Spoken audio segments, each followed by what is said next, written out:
First of all, how was London? Welcome home.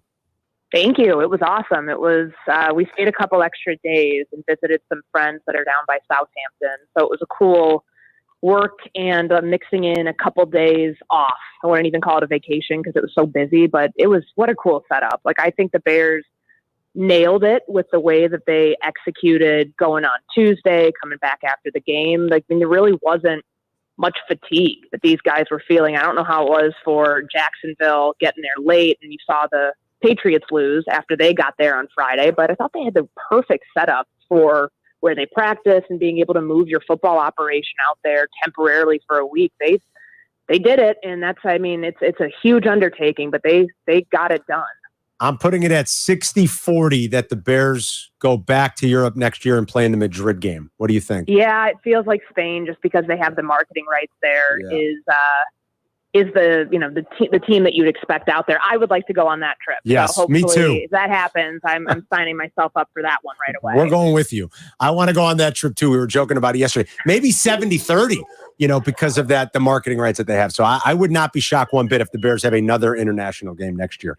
All right, let's get after this week. First and foremost, we'll get to some of the Bears injuries, but no Jaden Daniels today. You asked Matt Eberflus at the end of his press conference, just scout team wise, how they prepare. Look, they never want to say much. They kind of give you very panned answers on these types of questions when it comes to the other team's personnel. But it is different. I mean, there's no question. Do you think ultimately here the Bears are going to prepare themselves as if Jaden is not going to play in this game? I mean, if he doesn't practice tomorrow, then I think you have a pretty clear indication, even if they list him as questionable, about how much he's going to be able to do on Sunday and who you should be preparing to be getting a bulk of the snaps at quarterback. But, the good thing is here that Matty Eberflus has familiarity with Mariota. They overlapped for 2 seasons when he was the DC in Indianapolis. Yep. He's seen a lot of film on him. He's been in the league since 2015. So it's not like it's some mystery backup that you're preparing for. They've had multiple instances over the last couple of years where Marcus Mariota has been on a roster that they've had to at least account for. So I think, this is such an interesting injury to monitor because there have been guys in the past with rib injuries where they wear those sorts of flak jackets that it becomes a pain tolerance thing. And if you can play through it, if it's not going to hurt too much to get sacked, then you might do that. But I think you're preparing for both. I mean, today, knowing that he's not practicing, okay, well, it just the difference here is that you're preparing for a running quarterback and you have not faced one like Jaden Daniels this year. I mean, it's very different when you have a Lamar Jackson, a Jaden Daniels, somebody who has that extra element that they add in the run game. Hell, I mean, Justin Fields you could throw in there too. Sure. Like that's a lot. And if he doesn't practice this week, you still are preparing for the potential that he could be out there. But I think it does change a little bit of like having to have contingency plans for both and adding more work effectively to the defensive coaching staff's plate to make sure that their guys are ready for whatever the case arises as. It's been a little over 2 weeks since Jaquan Brisker was diagnosed with a concussion, and he's still not practicing. How concerning is that? I think it's concerning, but I also think it's smart because this guy has had 3 concussions now in 3 years. You've got to protect yourself. I mean, we've talked about this so much recently because quarterbacks who deal with concussions often get the headlines, but there are a lot of other players who deal with this stuff on a daily basis that are going through it. And they're going to be smart about it. They have to, because, you can't just keep getting these things. You know what I mean? Like you can't just keep racking them up and expecting that you're going to be fine, which is something that health and safety wise, they have to, take into account for with a player who you can't ask him to play his game any differently. That's the thing. Like, it's not that he plays recklessly, but he uses his body in a way that is how he is conditioned to play, and you're not going to get him to play any differently. So I think that's something that you have to factor in as far as him being out there, eventually getting out of protocol, however long that takes.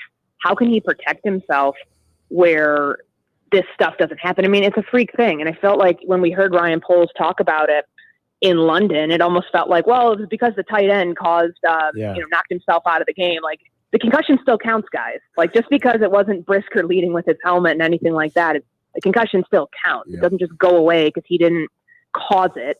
And that's what they have to account for here. Like, they want to make sure that there aren't any recurring symptoms, that he's not in a spot where he's, more susceptible to getting another one. And the good thing is they do have depth. They're very pleased with how the three backup DBs played in place of Brisker, in place of Kyler Gordon, and of course Tyreek Stevenson. But they're still playing it, which I think is probably the right move that they should do with both Brisker and with the hamstring injury that Gordon's dealing with. With Udonze and Williams getting a little better relationship and a little better chemistry going, what should we expect for the rest of the season out of these two guys? I mean, you saw how long it took for him and Keenan Allen to sort that out. And it wasn't that Keenan wasn't getting open. It wasn't that there weren't opportunities. I think sometimes that's just the way that some plays happen. And there was frustration with that, and that's natural. I think it's the same with Rome. I mean, there's been body language instances. I think I remember a deep ball that went over the top that could have gone over the top to Rome, and Caleb may or may not have saw him. And you see body language there. You saw a frustrated receiver realizing, hey, I was open. It's working through those things, but also realizing you have a lot of mouths to feed on offense.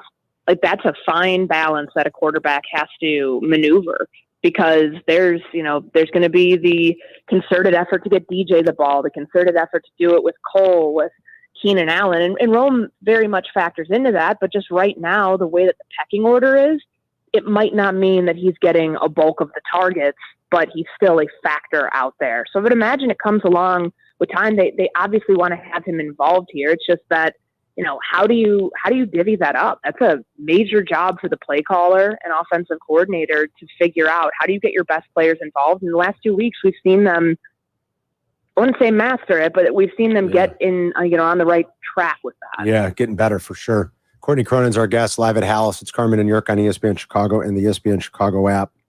Larry Borum returning to practice. Any word on Ryan Bates, though? Close.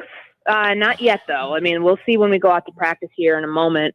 But Borum going back to practice, the 21-day window opens for him to return from injured reserve. And, if we were talking about this months ago, like we did in training camp, we thought maybe he's not on the roster because of salary cap reasons, and he's a backup making $3 million. Well, you've got somebody who's supposed to be a starter accounting for $11.8 million of your salary cap right now, whatever it is, in Nate Davis, and he's on the bench. So I don't think any of those things matter. But they are pleased with the way that that's been trending, and they've been talking about it that way with both Borum and with Bates. And we keep hearing Bates is close. We'll hopefully have a chance to see if he ends up getting out to practice, so his window then can start to see if he's going to get back off IR. Do they make an aggressive swing like they have the last couple of years, trading second-round picks, or is it something more minor? Is it anything at all with the trade deadline coming up in, what is it? Is it 2 weeks, Courtney? 2 weeks from Yeah, November 5th. I wouldn't be surprised if they stand pat, because there's no real massive need right now. Do they need to fix their run defense a little bit? Could they look at an interior defensive lineman? Sure. But then again, Zach Pickens is coming back to practice today. You're not looking for somebody to plug in over Javon Dexter, over Andrew Billings. So you'd be looking for depth. I wouldn't trade away a second-round pick, especially that Carolina pick. They're going to be holding on to that one for dear life. Yeah. It's, I don't think that they are nearly as active as they were in terms of bringing in, but we'll see, because they do have tradable assets on the roster, if they're making calls, if they're truly shopping the Nate Davises, the Khalil Herberts, as much as, has been put out there, if that stuff is legitimate and if they're going to find any real takers. All right. Anything else we should know about week 8? I think the Caleb and Jaden Daniels storyline is going to be one that we follow for a long time, if it all goes according to plan. And I know Caleb talked about, I'm just trying to, that storyline doesn't matter, but how can it not, considering these two quarterbacks have been linked? Caleb's linked to their offensive coordinator because of his relationship with Cliff Kingsbury. There's so much at stake here that I think, for as much as Bears fans want to be 5-2 by the time this is over, a lot of people want to see this matchup, and I hope that we're not deprived of it by an injury. Yeah, excellent. You're right about that. All right, Courtney, enjoy the rest of the week and the trip to D.C., and we'll talk to you next Wednesday, okay? Great. Thanks, guys. Thank you, Courtney. There's Courtney Cronin at Courtney R. Cronin on